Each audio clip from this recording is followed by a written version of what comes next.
ఇంకో రకంగా సంతోషం. రెండు రకాల సందర్భం ఇది.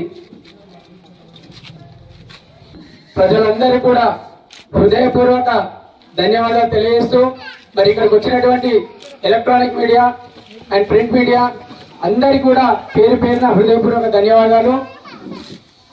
మరి ఈరోజు ఒక వాస్తవం మాట్లాడుకోవాలంటే పార్టీకి సంబంధించి చాలా కట్టుబడి ఉండి పనిచేసినాం బీఆర్ఎస్ పార్టీకి. కానీ ఈరోజు పార్టీ ఒకటే ఏం ఆలోచన చేసిందంటే స్వార్థపు ఆలోచనలతోటి ఈరోజు వ్యక్తిగత ఉద్దేశంతో ఈరోజు ఒక వర్గానికి సంబంధించిన వ్యక్తి అనే ఆలోచన చేసి ఈరోజు కుట్రబంది నిన్న 3వ తారీఖు నాడు 2:30 వరకు కూడా బీఫామ్ ఇస్తా అని చెప్పేసి మబ్బు పెట్టి ఈరోజు మాకు బీఆర్ఎస్ పార్టీ అన్యాయం చేసింది. ఈరోజు మమ్మల్ని ముంచిందని చెప్పేసి సందర్భంగా తెలియజేస్తున్నాం. కండువా కప్పుకొని మేమందరం కూడా మనస్ఫూర్తిగా నా యువత కూడా ఢిల్లీ ప్రజలు కూడా అందరం కూడా కలిసి ప్రచారానికి పోతే అయ్యా నీ కొడుకానికి రావాలి, నువ్వు చెయ్యాలి, ఈసారి నీకు అవకాశం వస్తుంది అని చెప్పేసి ఈ రోజు నా వార్డు ప్రజలు కూడా ఆశీర్వదించే సందర్భంలో అసలు గ్రాఫే లేని, అసలు దానికి పార్టీకి సంబంధించిన గ్రాఫ్ లేకుండా ఉండే పార్టీని ఈ రోజు ఎంతో కొంత శాతానికి మేము పెంచిన తర్వాత అవసరానికి వాడుకొని వదిలేసినట్టు పార్టీ ఈ రోజు మమ్మల్ని నిన్న మధ్యాహ్నం 2 గంటల వరకు కూడా బీఫామ్ సబ్మిట్ చేసే 2:30 సమయానికి కూడా అప్పటి వరకు కూడా మబ్బుపరిచి నీకే నీకే నీకే నీకే అని చెప్పి ఈ రోజు పార్టీ పెద్దలు, రాష్ట్ర స్థాయి నాయకులు, ఈ చిన్న వయసులో ఉన్న 32 సంవత్సరాలు ఉన్న ఈ భాషగానికి ఈ రోజు రాష్ట్ర స్థాయి లీడర్లు అందరూ కూడా బీఆర్ఎస్ పార్టీలో ఉన్న నాయకులందరూ కూడా ఈ రోజు అన్యాయం చేసి వారికి బీఫామ్ ఇవ్వకుండా ఈ రోజు చేశారు. అయినా ఆశ్చర్యపడలే. నేను పార్టీని నమ్ముకోలే. ఈరోజు నేను ఒకటే నమ్ముకున్నా, నా వార్డు ప్రజలను నమ్ముకొని నేను ముందడుగు చేసిన. ఈ రోజు నా స్థితిగతులు, నా పరిస్థితులు ఏ రకంగా ఉన్నా నేను ఏది కూడా ఆలోచన చేయకుండా ఈ రోజు మీ మధ్యలోకి వచ్చిన మీ అందరు నిండు మనసుతోటి ఈసారి కత్తెర గుర్తుగా ఓటేసి ఆశీర్వదించాలని చెప్పి మనస్ఫూర్తిగా కోరుతున్నా. అమ్మ ఒక పర్సనల్ గా నా విషయం చెప్తా, ఒక్కసారి ఆలోచన చేసుకొని మీరే. 12 సంవత్సరాలు 13 సంవత్సరాల కింద ఇదే సాయి భాష అనేటోడు నార్మల్ వ్యక్తి, ఇప్పుడు కూడా నార్మల్ వ్యక్తి, సామాన్య వ్యక్తినే. ఒక టైంలో మాకు గ్రూపులు ఉండే, బుధవారం గ్రూప్ అని ఉంటుండే. మీ అందరు కూడా తెలిసిన వార్డు ప్రజలందరూ కూడా ప్రతి బుధవారము ఇక్కడ నరసింహస్వామి గుణతోని శాఖ అంటుండే, శాఖలో గ్రూప్ ఏర్పాటు చేస్తుండే ఒక 12-13 సంవత్సరాల కింద. అప్పుడు మా పరిస్థితులు ఏముండేనంటే ఇంట్లో కూడు కత్తి లేకుండా కూడా అప్పులలో గ్రూప్ అని ఇంటికాడికి వస్తారని చెప్పి మేమందరం ఇంటి ఖాళీ చేసి ఇంటికి తాళం వేసి ఇదే చెరువు కట్ట కింద ఉన్న కట్ట కింద బావి కాడ నీళ్ళు వచ్చిన అన్నం, నా తమ్ముడు చిన్న ఉండే, మేమందరం ఇంత చిన్న ఉండి అదే ఖరాబైన నీళ్ళు వచ్చిన అన్నాన్ని మమ్మల్ని ఇద్దరు కూడా మా తల్లిదండ్రులు అన్నం తినబెట్టి మమ్మల్ని పోషించిన సందర్భం. అట్లాంటి సందర్భంలోకించి నేను వచ్చిన వాడిని నేను ఒకటి కొడుతున్నా. ఆ పరిస్థితులకించి వచ్చిన వాడిని నేను మీ కష్టాన్ని నేను గుర్తించాలని చెప్పేసి సందర్భంగా మీకు తెలియజేస్తున్నా. నేను ఒకటి కొడుతున్నా. తల్లి, మీ ఇంటి మనిషి లెక్క, మీ ఇంటి కొడుకు లెక్క, మీ అన్న లెక్క, మీ తమ్ముడు లెక్క, మీ ఇంటి మనిషి లెక్క ఈ ఒక్కసారి పార్టీలకు అతీతంగా నేను ఒకటి ఏం కొడుతున్నా. ఒకసారి అవకాశం వచ్చింది. నేను పార్టీలను నమ్మలే. ఇప్పుడుగా నమ్మకం చచ్చిపోయింది. నేను నమ్మిందల్లా నా వార్డు ప్రజలను మాత్రమే నమ్మినా.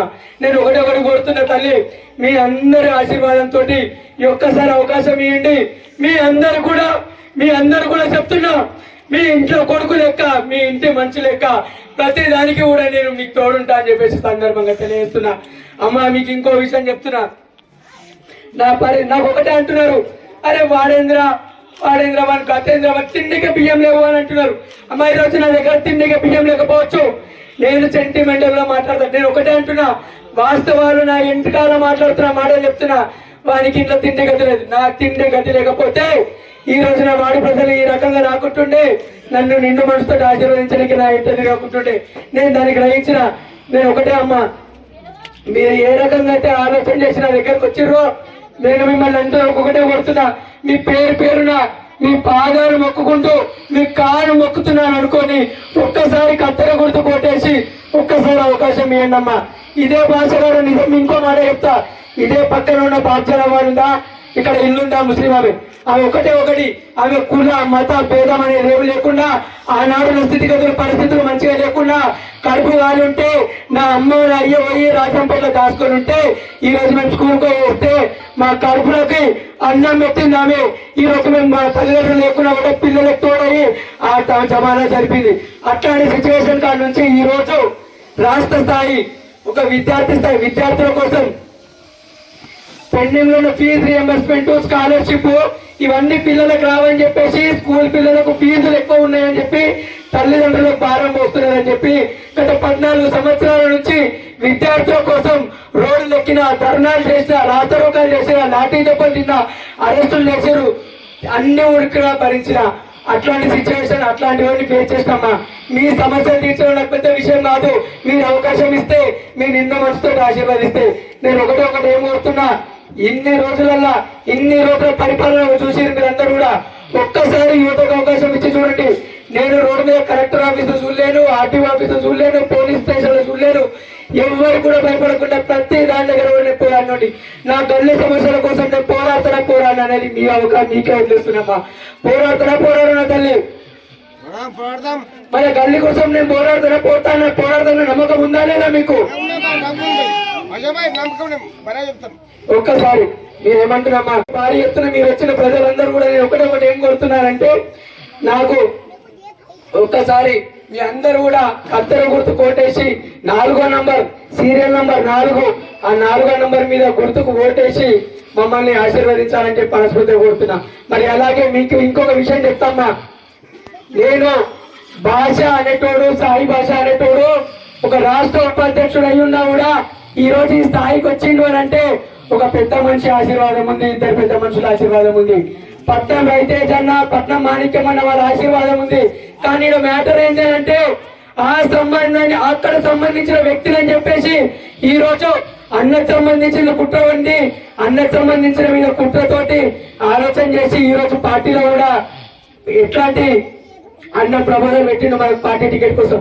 అయినా కూడా వాళ్ళు ఏం చేశారు, వీడు ఇక్కడ మంచి సెకండ్ క్యాడర్ అని చెప్పేసి పెద్ద మంచి ఎన్ని రకాలుగా కష్టపడుతున్నాడు మాణిక్యం అన్న, రవితేజ్ అన్న పార్టీ కోసం.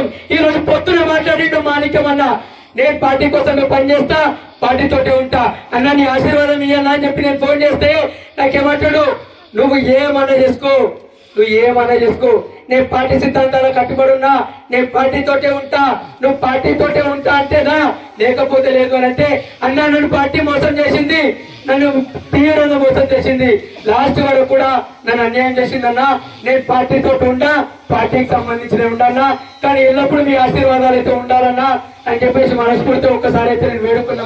మనకి నేను ఒకటే చెప్తున్నా, ఈ అందరూ కూడా చేతులు జోడించి వేడుకుంటున్నా, పెద్ద మనిషి ఆశీర్వాదం ఈ రోజు పార్టీ నుంచి లేకపోయినా, ఇంకా లేకపోయినా అన్న ఆశీర్వాదం లేకుంటే అని చెప్పి మనస్ఫూర్తిగా కోరుతున్నా. కానీ స్థానికంగా ఉన్న నాయకులు, రాష్ట్ర స్థాయి నాయకులందరూ కూడా ఈ రోజు ఒక చిన్న వ్యక్తిని అన్యాయంగా ఈ రోజు పార్టీ టికెట్ ఇవ్వకుండా ఈ రోజు మోసం చేశారు. ఇది ఒక్కడి నా వార్డు ప్రజలు మాత్రం గమనించి చెప్తున్నా. నేను నా వార్డు ప్రజలు గమనించి సరైన బుద్ధి చెప్తారు. నా వార్డుకు సంబంధించిన నాయకులు కూడా కొంతమంది కుట్ర చేసి నాకు టికెట్ రాకుండా ప్రయత్నం చేశారు. అదే మేము టికెట్ రాకపోతే ఇండిపెండెంట్ గా పోటీ చేయలేడు, వాడికి ఆ సత్తా లేదు, వాడికి అద్దరి గుర్తు నుంచి కాదు కదా, ఇంకా ఏ గుర్తు నుంచి కూడా నిలబడలేడు, వాడికి ఆ స్తోమత లేదని ఆలోచనతోటి కుట్ర ఉండేది నా టికెట్ రాకుండా. అయినా కూడా నేను ఒకటి పడలేడు. మిమ్మల్ని నమ్ముకొని మీ ఆశీర్వాదం నాతో ఉంటుందని చెప్పి, మీ ఆశీర్వాదం ఉంటుందని చెప్పేసి నేను ఎటువంటి భయం లేకుండా, అధైర్యపడకుండా మీ ముందుకు వచ్చి కత్తెర గుర్తు నిలబడ్డ తల్లి, మీ అందరి నిండు మనసుతోటి నన్ను ఆశీర్వదించుకోవాలని చెప్పేసి మీ వాళ్ళందరినీ కూడా పాదాలు అందగా చేస్తూ వేడుకుంటున్న తల్లి. మీ అందరికీ ఇక్కడికి వచ్చిన ప్రతి ఒక్కరు కూడా పేరుగా ధన్యవాదాలు తల్లి. చిన్నోళ్ళు కానీ పెద్దోళ్ళు కానీ నాకు సంబంధించిన వాళ్ళు అందరూ కూడా, నా వాడికి సంబంధించిన ప్రతి ఒక్కరు కూడా మీ పేరున మీ అందరూ కూడా పాదాలు వందనాలు చేస్తున్నా. ఒక్కసారి అవకాశం ఏంటి తల్లి.